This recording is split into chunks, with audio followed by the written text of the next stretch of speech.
우리 지난 시간 말씀에는 성막의 뜰을 함께 나누었습니다.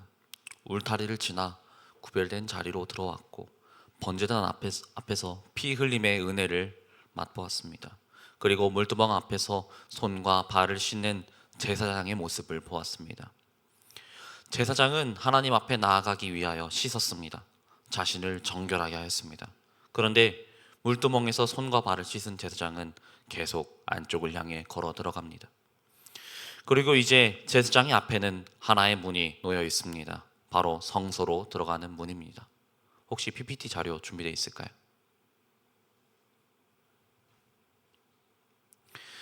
뜰에서는 이스라엘 백성들이 제물을 가지고 하나님 앞에 나올 수 있었습니다. 그러나 이 문은 달랐습니다. 아무나 들어갈 수 있는 문이 아닙니다. 하나님께서 세우신 제사장만이 이 문을 지나 성소 안으로 들어가서 하나님을 섬길 수 있었습니다. 그렇다면 이 사람은 어떻게 제사장이 되었습니까? 이 사람이 다른 사람들보다 더 거룩해서입니까? 다른 사람보다 더 의로워서입니까? 아닙니다. 구약의 제사장은 스스로 제사장이 된 사람이 아니었습니다. 하나님께서 그를 택하였습니다. 하나님께서 그를 구별하셨습니다. 피를 뿌리고 기름을 부어 하나님을 섬기는 자로 세우셨습니다. 제사장이라는 그 신분은 자신의 능력으로 얻어낸 것이 아니었고 하나님께서 은혜로 허락하신 자리였습니다. 우리 베드로전서 2장 9절을 함께 찾아보겠습니다. 베드로전서 2장 9절입니다.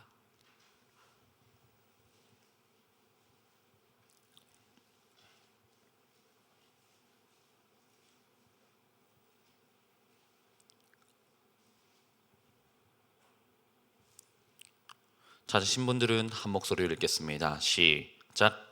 오직 너희는 택하신 족속이요 왕같은 제사장들이요 거룩한 나라요 그의 소유된 백성이니 이는 너희를 어두운 데서 불러내어 그의 기이한 빛에 들어가게 하신 자의 아름다운 덕을 선전하게 하려 하심이라. 아멘. 성경은 우리를 왕같은 제사장이라고 말합니다. 목사님이기 때문에 제사장이 아니라, 장로이기 때문에 제사장이 아니라, 교회에 오래 다녔기 때문에 제사장이 아니라 예수 그리스도의 피로 구원받고 하나님의 백성으로 불러 세움을 받은 우리가 바로 이 말씀 속의 왕같은 제사장인 줄로 믿습니다. 아멘. 그러나 오늘 우리가 이 성소를 왜 바라봅니까? 옛날 제사장들이 어떻게 살았는지 알기 위해서가 아닙니다. 물론 그것도 중요하지만 그것이 전부가 아니기 때문입니다. 그 제사장의 모습들 가운데 우리의 모습이, 우리가 있어야 될 모습들이 있었기 때문입니다. 하나님께서 우리를 왕같은 제사장으로 세우셨다면 제사장에게는 제사장답게 살아가야 할 삶이 있습니다.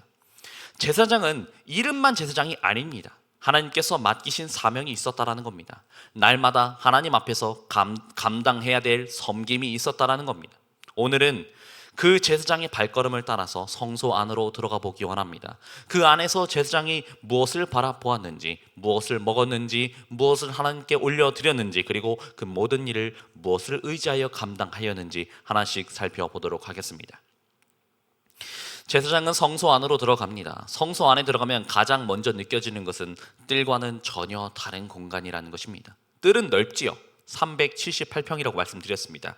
남북으로 50규빗, 동서로 100규빗입니다. 한 규빗을 50cm로 따지면 계산하면 약 378평의 정도 되는 넓은 공간입니다. 그런데 성소는 그렇게 넓지 않습니다. 가로 10규빗, 세로 20규빗이었습니다. 평수로 계산하면 약 15평 남짓입니다.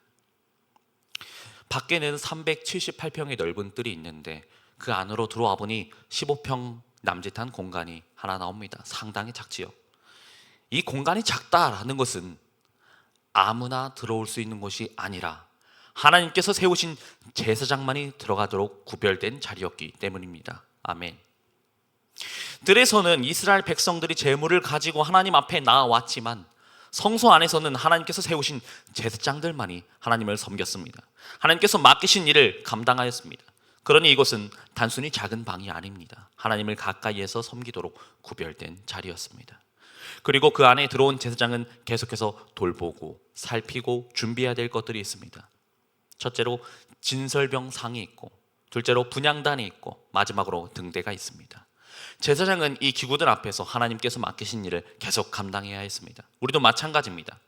하나님께서 우리를 왕같은 제사장으로 세우셨다지만, 부르셨다지만 우리가 특별한 이름을 하나 얻었다는 것, 그것만으로 끝나는 것이 아닙니다. 제사장으로 불러주었다면, 우리를 그쪽으로 세우셨다면 제사장으로 살아가야 할 삶이 있다는 겁니다. 하나님께서 우리에게 맡기신 섬김이 있다는 겁니다. 그렇다면 제사장은 이 성소 안에서 무엇을 하셨습니까? 먼저 성소 한편에 놓여있는 진설병상을 살펴보도록 하겠습니다. 글씨가 너무 작아서 보이겠습니까? 보이시나요? 성소 안으로 들어온 제사장이 가장 먼저 바라보게 되는 것은 진설병상입니다. 성소 북쪽 편에는 상 하나가 놓여 있습니다. 조각목으로 만들고 그 위에 정금을 입힌 상이었습니다. 그리고 그 상 위에는 떡이 놓여 있는데 12개의 떡이었습니다. 이스라엘의 12지파를 따라서 한 지파도 빠짐없이 12개의 떡을 하나님 앞에 놓았습니다. 그리고 이 떡은 한 번 올려놓고 끝나는 것이 아니었습니다. 안식일이 되면 지난 떡을 거두고 새로운 떡을 만들어서 다시 하나님 앞에 올려두었습니다. 그렇게 하나님 앞에는 항상 떡이 놓여 있었습니다. 그런데 시간이 지난 떡은 그냥 버리는 것이 아니라 제사장들이 거룩한 곳에서 그 떡을 먹었습니다. 저는 이 모습을 보면서 광야의 이스라엘 백성들을 생각하게 됩니다. 광야에는 먹을 것이 하나도 없었습니다. 농사를 지을 수도 없었습니다. 이스라엘 백성 스스로 자기 양식을 만들어낼 수가 없었다라는 겁니다. 그러나 그들이 굶어 죽었습니까? 아닙니다. 하나님께서 그들을 먹이셨습니다. 하늘에서 만나를 내려서 많이 거둔 사람도 남지 않았고 적게 거둔 사람도 부족하지 않을 만큼 하나님께서 자기 백성에게 시시때때로 필요한 양식을 공급하셨습니다. 그들은 하나님께서 주시는 것을 먹고 살았습니다. 그리고 예수님께서 광야에서 시험 받으실 때 이렇게 말씀하셨지요. 마태복음 4장 4절입니다. 한번 찾겠습니다.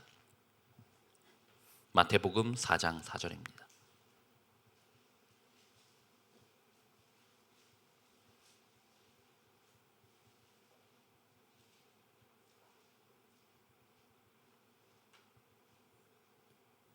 찾으신 분들은 한 목소리를 읽겠습니다. 시작.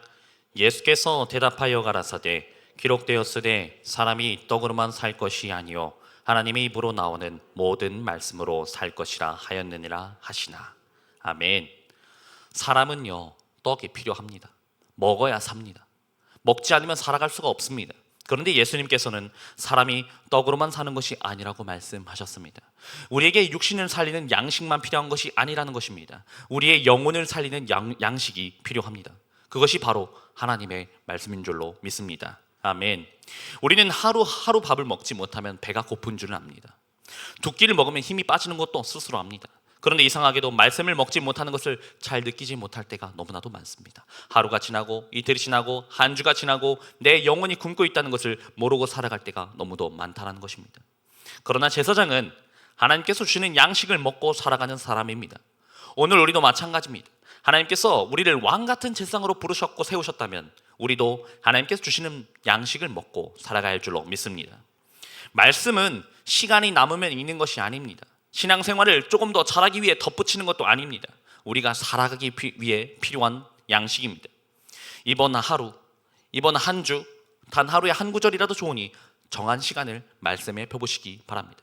밥때를 놓치면 배고픔을 느끼듯이 말씀 먹는 시간을 정해놓을 때 비로소 우리의 영혼도 배고픔도 느낄 수 있을 것입니다. 우리가 세상을 살아가다 보면 수많은 말을 듣습니다. 사람의 말을 듣고 세상의 말을 듣고 내 생각의 소리도 내 스스로 듣기도 합니다. 그 많은 말들 가운데 살아갑니다. 수많은 정보 가운데 살아갑니다. 그러나 그 모든 말이 우리를 살리는 말은 아닙니다. 우리의 영혼을 살리고 우리의 걸음을 다시 수정하고 우리가 어디로 가야 하는지 보여주는 것은 하나님의 말씀인 줄로 믿습니다. 아멘. 그러므로 제사장은 하나님의 양식을 먹고 살아가는 사람입니다. 그리고 왕같은 제사장으로 부름받은 우리 역시 하나님께서 주시는 말씀을 먹고 살아갈 줄로 믿습니다. 그러나 성소 안에선 제사장을 맡았던 일은 이것으로 끝나는 것이 아닙니다. 진설병상 맞은편을 지나도 안쪽으로 들어가면 휘장 가까이에 또 하나의 단이 놓여 있습니다. 그곳에는 떡이 아니라 향이 올라가고 있었습니다. 바로 분향단입니다. 진설병상을 지나 조금 더 안쪽으로 들어가면 휘장 바로 앞에 분향단이 놓여 있지요. 지성소와 가장 가까운 자리였습니다. 제사장은 이곳에서 아침과 저녁으로 향을 살라 올렸습니다. 그런데 이 향은 아무렇게나 만드는 것이 아닙니다. 하나님께서 소합향과 나감향과 풍자향과 유향, 이 네 가지 향품을 같은 분량으로 섞어 하나의 향을 만들게 하셨습니다. 서로 다른 네 가지 향들이, 이 향품이 함께 섞여서 하나님 앞에 하나의 향으로 올라갑니다.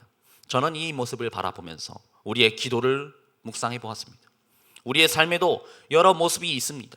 기쁜 날도 있고 슬픈 날도 있고 감사한 날도 있고 억울하고 답답한 날도 있습니다. 그런데 우리는 그 가운데 좋은 것만 골라서 하나님께 가지고 나아가는 것이 아닙니다. 우리의 기쁨도 우리의 슬픔도 우리의 삶의 모든 것을 하나님 앞에 가지고 나아가야 되는 것입니다. 다윗은 자신의 기도를 이렇게 고백합니다. 시편 141편 2절입니다. 제가 읽어드리도록 하겠습니다.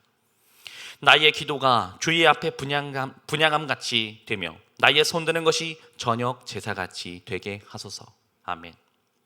그런데 하나님께서는 이 향을 자기 자신을 위해, 즉 개인을 위해 만들지 못하게 하셨습니다. 이 향은 오직 하나님을 위한 것이었습니다. 아까도 말씀드렸죠. 이 향은 기도라고. 기도도 마찬가지입니다.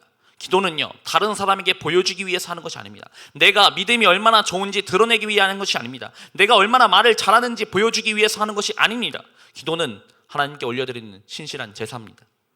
그러니 하나님 앞에서는 우리의 마음을 감출 필요가 없는 것입니다. 하나님은 우리의 기쁨도 아시고 슬픔도 아시며 입으로 꺼내지 못하는 상처와 아픔들까지 다 아시고 계시다는 겁니다. 우리는 그 모든 것을 하나님께 가지고 솔직하게 고백하면 될 줄로 믿습니다. 그리고 기도를 하면 할수록 하나님을 내 뜻대로 움직이게 만드는 것이 아니라 내가 하나님의 뜻에 따라 조금씩 움직이고 수정되고 변경되어집니다. 내 생각이 바뀌고 내 마음이 바뀌고 내가 살아가는 방향이 조금씩 바뀌어 나가는 것입니다. 제사장이 아침과 저녁으로 하나님 앞에 향을 올려드렸던 것처럼 왕같은 제사장으로 부름받은 우리도 우리의 삶 가운데 하나님 앞에 기도로 올려드려야 될 줄로 믿습니다. 그런데 우리가 여기서 한 가지 더 살펴볼 것이 있습니다. 지금까지 우리는 진설벽 떡상을 보았고 분향단에 올라가는 그 향을 보았습니다. 그런데 이 모든 것은 이 한 가지가 없다면 보이지 않았을 것입니다. 성소 안에는요, 창문이 없어요. 빛이 통하지가 않습니다. 그렇다면 제사장은 그 안에서 어떻게 떡을 보고 어떻게 향을 살필 수가 있었겠습니까? 성소 안에는 등대라는 것이 있습니다. 그 등대는 정금 한 덩이를 쳐서 만들었습니다. 밑판과 줄기와 가지와 꽃받침까지 서로 이어붙여 만든 것이 아니라 하나의 금덩이로 통으로 만들었습니다. 그리고 그 등불에는 순수하게 찌은 감람유를 사용하였습니다. 제사장은 저녁부터 아침까지 이 등불이 꺼지지 않도록 계속 살펴야 했습니다. 기름이 부족하지는 않는지, 심지는 잘 타고 있는지 등불을 계속 손질하였습니다. 우리가 앞에 보였던 분향단의 향도 진설병상의 떡도 모두 이 등대의 빛 아래에 있었습니다. 빛이 없었다면 아마 보이지 않았을 것입니다. 빛이 있었기 때문에 제사장은 자신에게 맡겨진 일을 감당할 수 있었던 것입니다. 우리의 신앙도 마찬가지입니다. 우리가 하나님의 말씀을 읽는다고 해서 언제나 우리가 그 말씀을 다 깨닫는 것은 아닙니다. 우리가 기도한다고 해서 언제나 우리가 하나님의 뜻을 바로 아는 것은 아닙니다. 우리에게는 하나님의 말씀을 깨닫게 하시고 우리의 마음을 비춰주시는 분이 필요합니다. 그분이 누굽니까?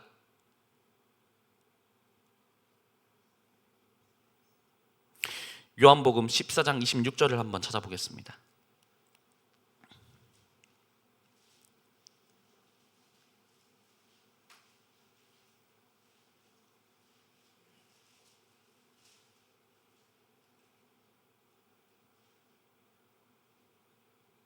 한 목소리로 읽겠습니다. 시작. 보혜사 곧 아버지께서 내 이름으로 보내실 성령, 그가 너희에게 모든 것을 가르치시고 내가 너희에게 말한 모든 것을 생각나게 하시리라. 아멘. 성령님께서는 우리에게 말씀을 생각나게 하십니다. 말씀을 깨닫게 하십니다. 그리고 그 말씀으로 하여금 우리의 마음을 비추어 주시는 것입니다. 성소의 등대가 성소 안을 밝혀서 제사장이 자신에게 맡겨진 일을 감당할 수 있게 하셨던 것처럼 우리도 성령의 조명하심의 가운데 말씀을 보고 성령의 인도하심 가운데 기도로 살아나가는 것입니다. 우리가 말씀을 많이 안다라고 해서 신앙생활을 잘할 수 있는 것은 아닙니다.